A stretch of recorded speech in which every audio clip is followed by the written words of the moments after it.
It's not easy in any way to walk away from something that is so, I mean, I'll never work in a better environment than the one I work in now. British comedian and popular talk show host James Corden has been a household name in the entertainment industry for years. With his infectious humor and impressive range of talents, Corden's net worth is hardly surprising. But it could have been even higher had he not decided to end his time on The Late Late Show after just 8 years, or, as rumors have it, get fired.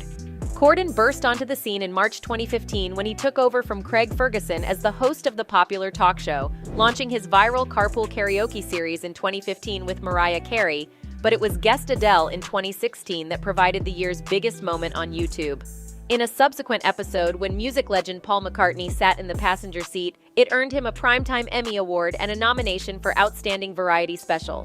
"I just always felt he was made for the segment," Corden told Variety of McCartney at the time. "Genuinely, every day since that went out, somebody somewhere has talked to me about it. It's rare to have a segment on a late-night talk show that would seep into the public consciousness in that way." For his contributions to the entertainment industry, in a career that would eventually include 22 Primetime Emmy nominations and the host of the 70th Tony Awards, Corden was appointed an Officer of the Order of the British Empire, OBE, in 2015.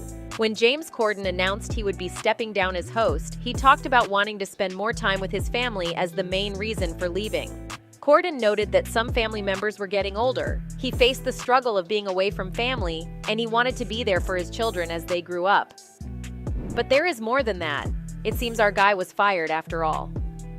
The final episode of The Late Late Show was the most watched in over a year, with an estimated 1.43 million viewers. That viewership was a large increase from the average viewership for the show in the past couple of years.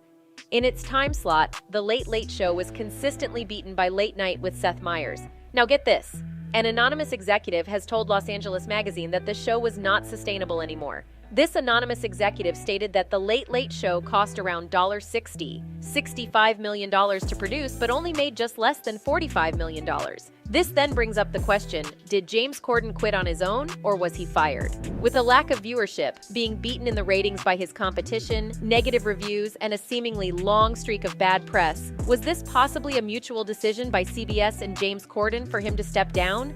Did Corden announce he was quitting to avoid the possibly inevitable announcement of his firing and show's cancellation? Well, your guess is as good as mine.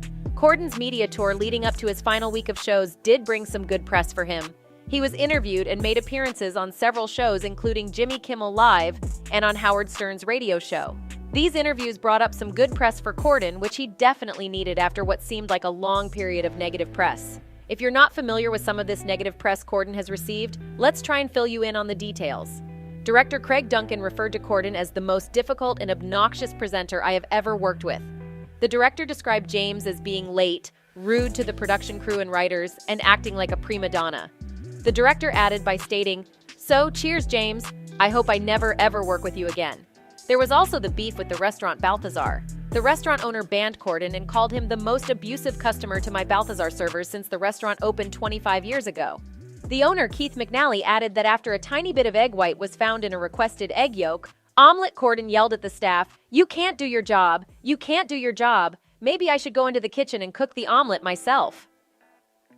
After this story hit the internet, Corden claimed he did nothing wrong and that the situation was beneath him. And there was the now infamous Reddit AMA, Ask Me Anything with James Corden. Usually in Reddit AMAs, celebrities are asked questions about their career, suggestions or tips for fans, or just questions to get to know the celebrity better. This was not how Corden's Reddit AMA went. For the entirety of the AMA, account after account posted rude stories of Corden that they either experienced or heard from others. There were insults one after another, and several accounts simply asked why he was so rude to others. The whole AMA was a complete catastrophe for Corden. So is The Late Late Show ending a sign of the future of late night? This news of The Late Late Show losing a lot of money signals even worse news for the future of late-night television. Not only did the network not replace the host and continue the show, but it allegedly was a huge financial failure. This report from the anonymous executive makes you wonder if the other late-night talk shows are also struggling financially. If so, how much longer can late-night talk shows survive? We can only wait and see. And that's it from us today. Until next time, thank you for watching.